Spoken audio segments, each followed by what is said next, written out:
Hello, everybody. Happy Wednesday. Welcome into another edition of PTN Extra. Thanks for joining us. I know it's been a little bit of time, but we're finally back. That's Mike Irwin. I'm Evan Kamiko. Mikey, there is so much to talk about this week. We can talk about volleyball. We can talk about soccer. We can talk about women's basketball. But we're going to talk about what everyone wants to talk about today, and that is John Calipari and the men's basketball team returning home after a loss to Baylor a couple days ago in Dallas. Got to be there for the game. Saw them really struggle when it came to moving around the offense, but we'll dive into that in a second. Just give me your overall thoughts on the Dallas game. I just felt like Arkansas was, it was a close game. Down the stretch, they just didn't do what they had to do. I mean, a couple of things. I think Baylor ran a high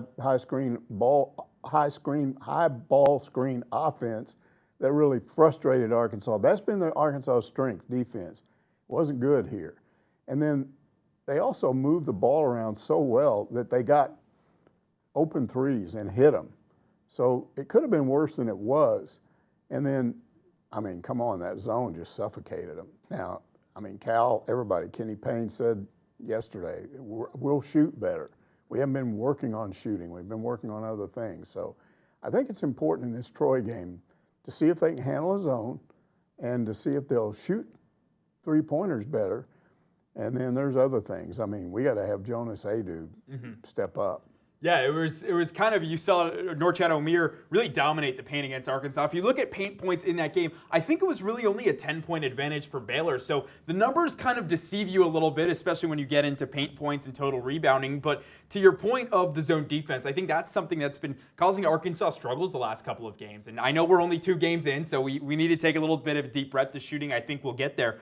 But it almost looks like it's hard for Arkansas to manufacture easy buckets down low when teams go to zone. When they're playing man on this team, it's hard. Good luck going one-on-one in a man defense against Boogie Flan and DJ Wagner and some of these big guys like Big Z and Jonas Adu, Trevin Brazil. But we've seen this Arkansas offense kind of be scared a little bit to get the ball in the paint and really try to penetrate that zone defense.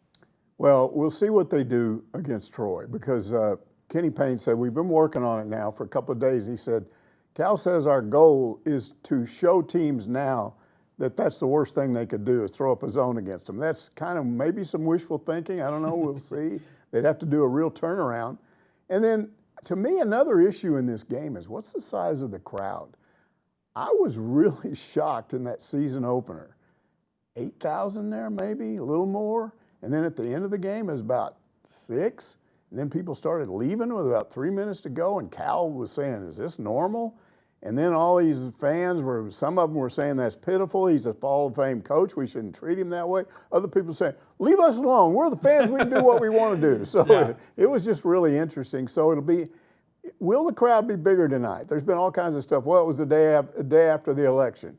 Well, there were traffic accidents on I-49. So none of that hopefully will be going on today. I don't think we'll have an election. Maybe no accidents, so we'll see if there are more people there. Yeah, the crowd is really interesting because you go to that Dallas game and being there, it was awesome to see how red one side of it was, and it was Christmas colors, right? Red on one side, green on the other, but the red just felt like it outnumbered the green, and maybe that's because that was the side I was on, but the Arkansas fans traveled really well, and that was something Coach Cal said after that Baylor game was he was impressed with how all the Hog fans traveled. They know there's a big Arkansas alumni base in Dallas, and he really wanted to hit that, and he's already done that twice so far. They'll go to Kansas City in a couple of weeks, which is another pretty big Arkansas alumni base as well. But to your point, yeah, it seemed like, I saw your post on social media. I was off last Wednesday, and just seeing kind of how empty it was a little bit before the game was a bit disappointing considering for the Kansas game, which didn't mean anything, but obviously, who wouldn't want to go see a Hall of Fame coach like Bill Self?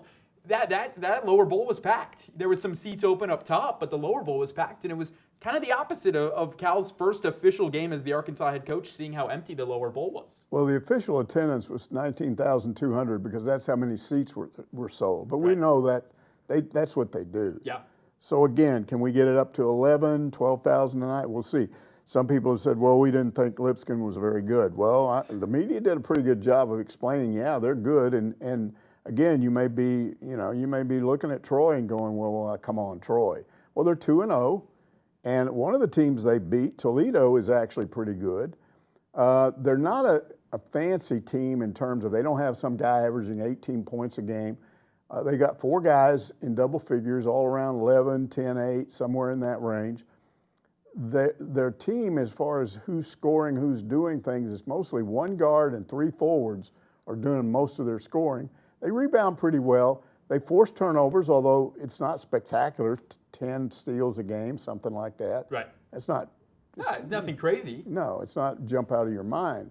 So the whole point is, I think Kenny Payne said, we expect them to zone us, so we'll see how that works. And then the other thing, to me, continues to be Jonas Adu, because Big Z needs help.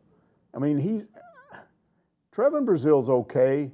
He's only taken 1 3 because Cal told him, you're not a three-point shooter anymore. You're an inside player. So he's only taken 1, and he missed it. And he is shooting 66% from 2, but he's not taking a lot of 2s. He's averaging 5 points a game.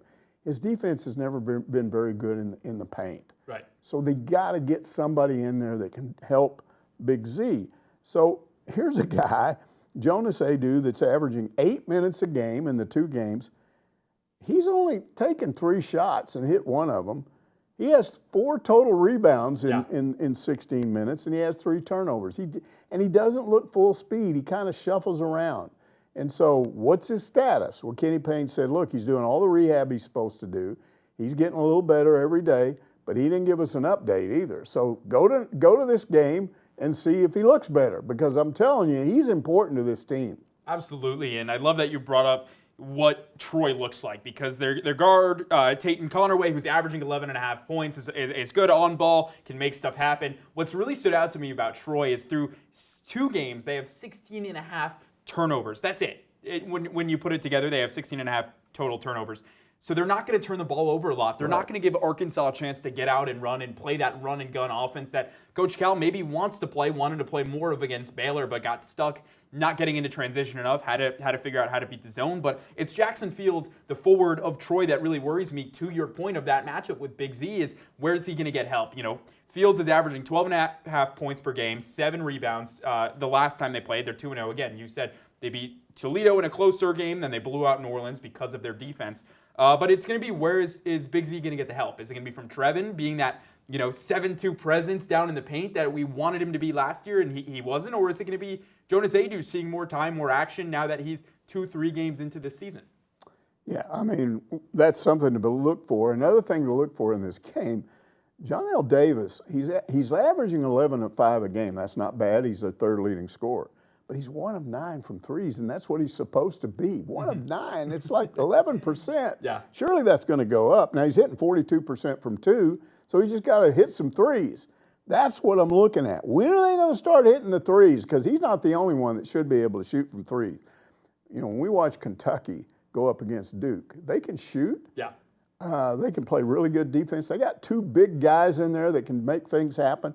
Kentucky's better than Arkansas right now. I don't say that lightly. I watched them play, and they beat Duke legitimately. I think Duke underestimated them, and they found out, this team's pretty good. Yeah, it's a little bit of the, F around and find out about Kentucky, where defense really came in clutch in that second half. And Kerr Kriisa, one of those guards on that Kentucky team that can make threes from pretty much anywhere. Question is for Arkansas, who's going to do that? I think it'll come. It's only a matter of time. But you'd like to see Boogie Flan taking a little bit of better shot selection. I thought he was throwing up a lot of threes. And Adu Fierro, nice to see him continue to develop and attack, as Coach Cal said the other day. But again, to your point of three-point shooting, it's going to come from somebody. The question is who?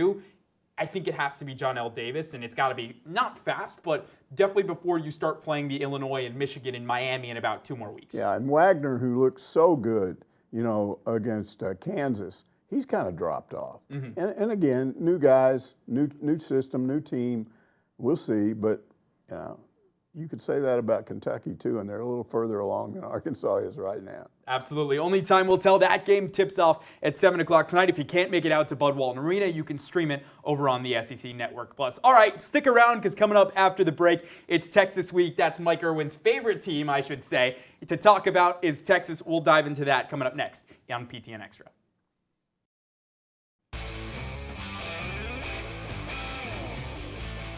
All right, welcome back into PTN Extra. If you know anything about our Pig Trail Room, it's that we have been looking forward to this week when it comes to Arkansas football. At least I have for the last year. Mike has pretty much every year since 2021. And if you've watched our PTN digital special Hogs versus Horns, you have an idea of what the history between these two teams on Arkansas and Texas goes back to 1894. Not to mention as well, really the Darrell Royal and Frank Broyles days. Mike, you've been here a very long time covering the Razorbacks. What stands out to you when you think about the history of this rivalry? Well, first of all, if you go back to when it started and some of those early games in the 20s, 30s, and 40s, even 50s, Texas really dominated Arkansas all the way through that period. There was one coach that was undefeated against them, or he wasn't undefeated. He beat them 3 straight times. That's pretty rare.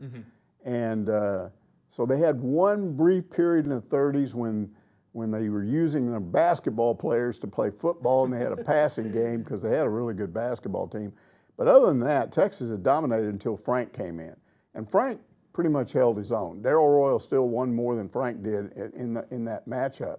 But that's when Arkansas started really bouncing back in this series. And then even after Arkansas, the last Southwest Conference game that played between the two teams in Little Rock, Arkansas won that game. Then you have the 2000 Cotton Bowl, the rematch. You know, finally we get to play these guys again with Clint Sterner, and Arkansas won that game pretty handily. And I still remember the 1981 game here in Fayetteville. I think it's still one of the most amazing things I've ever seen. Texas was #1. Arkansas just destroyed those guys. It wasn't even close, ever. And I lived on Dixon Street. I lived in a house above Dixon Street on Mount Sequoia. At the time, I could stand on my back deck and look straight down the street, which is right over here. And at 2 in the morning, I looked down that street from up there, and it was just full of fans celebrating. So that was a great win. There's been other good. Matt Jones, when he went to Austin and just embarrassed those people. You know, it was great.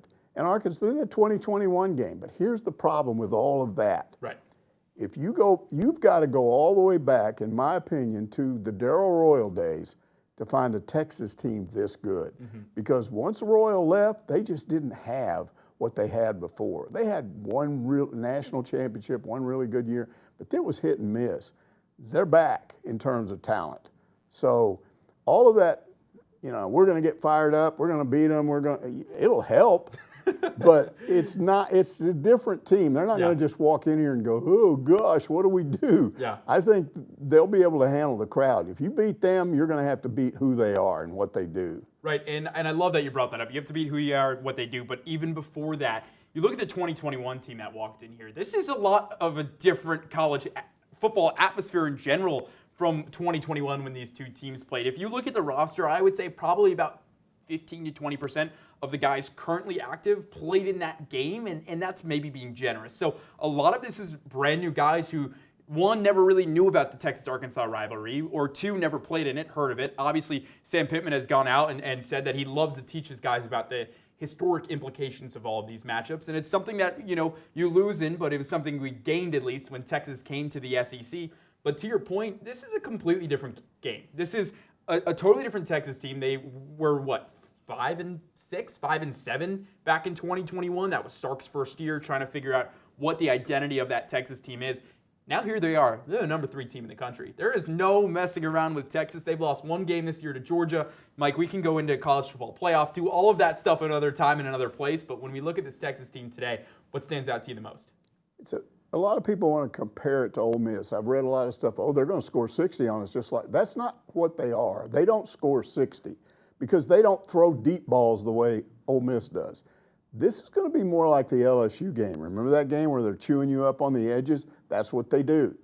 And when you look at Texas statistically, you scratch your head. Quinn Ewers is 9th in passing. He's not Jackson Dart. He's 9th.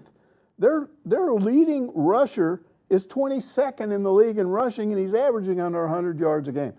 But what are they? They're #2 in the SEC in scoring per game.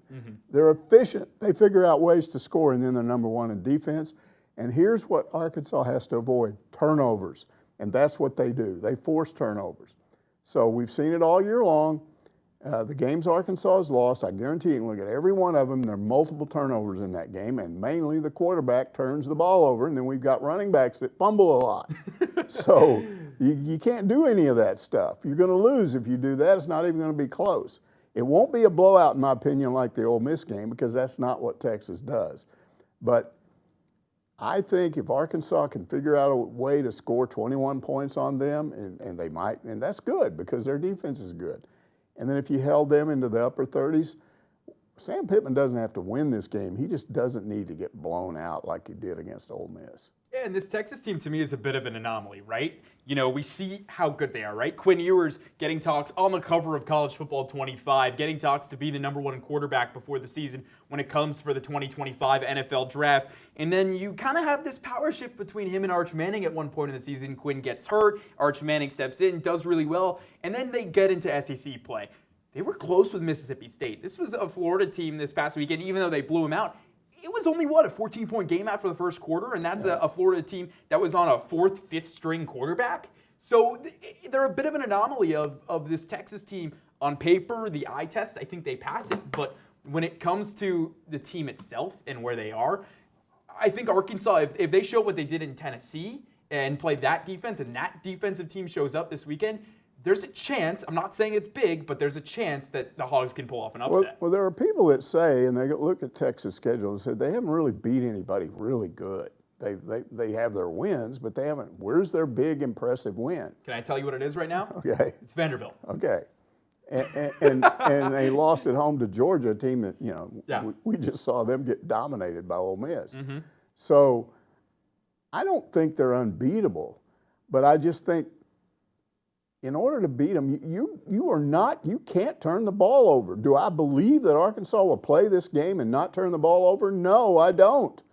It's going to come down to that. And then, and this is interesting because Sam Pittman said, we've spent 2 weeks opening up our positions in the secondary. 3 of the 4 positions are open for grabs. Those guys know who they are, and the backup can beat them out. And he thinks the competition will make them better. Jalen Braxton, who's arguably their best guy in the secondary, he may play in this game, but they can't get beat on the outside like they did in Ole Miss, where guys are going around them. Mm-hmm. They're going to funnel everything back to the inside, and they can't give up that soft coverage where you're getting 9 yards every time you throw the ball, because you're just going to go down 9 yards, 9 yards, 8 yards, 9. Whoop, we scored. You can't do that. Yeah. So Arkansas' secondary is huge in this game.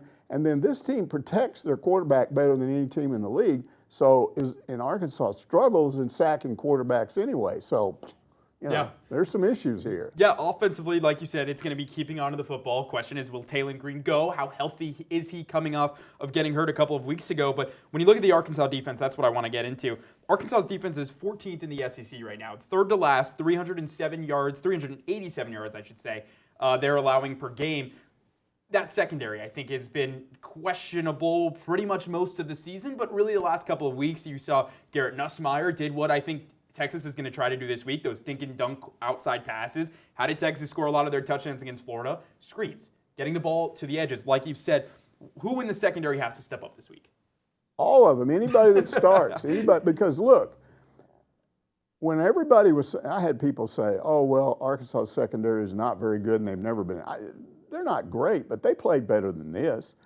And then other people said, well, it was the scheme. It was the scheme that did them in. No, I'm telling you, go back and look at the game. You can look at it on replay. If you have ESPN3, you can probably find it in the library. You can go back and look it up. They stood there and watched guys run right by them. So they've got to play with effort. I don't think it's the scheme that's going to, that they're going to have trouble with. They've got to have effort. They've got to go out there and cover people and not leave people wide open.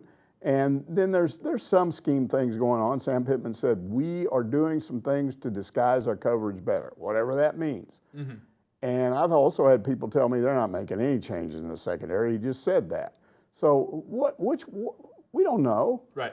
I'm just telling you that secondary is the key. They can't play. Arkansas will win one more game this year if that secondary continues to play that way. They'll lose the bowl game. I don't even know who they're going to play to. They'll win one more game if that secondary keeps playing the way it's played the last 2 weeks. Yeah, it'll be a really tough stretch of the next 3 games because think about it. You have Texas this weekend. Then you have La Tech, which is a gimme game. It's a bye game. It's what it's technically known for. But we all know teams can fall, and that's the game that we're looking at, saying that's the next of the 3 that Arkansas has the best chance to go bowling. And then after that, it's Missouri to round out the season. Who knows if Brady Cook plays in that? Arkansas plays better on the road. There's a lot of factors. but that's a conversation for 3 weeks from now. We'll take a look at the information that you need to know for this weekend between Arkansas and Texas as the Hogs and Horns restore the rivalry this Saturday at Razorback Stadium. Kickoff at 11 a.m. on ABC. Right now, Bet Saracen has Texas as a 14-point favorite. Mike, before we go,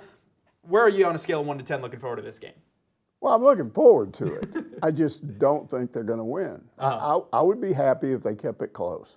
Kept it close. I think everybody would be happy if they kept it close. Would bode well for Sam Pittman, bode well for this team confidence-wise for the next couple of weeks. The last thing I think anyone wants to do is see the entire lower bowl of the stadium walk out by halftime like they did last week against Ole Miss. Well, that is going to do it for today's PTN Extra. For our amazing production crew and Mike Irwin, I'm Evan Kamiko saying thank you for tuning in so long, and we'll see you right back here next Wednesday on PTN Extra.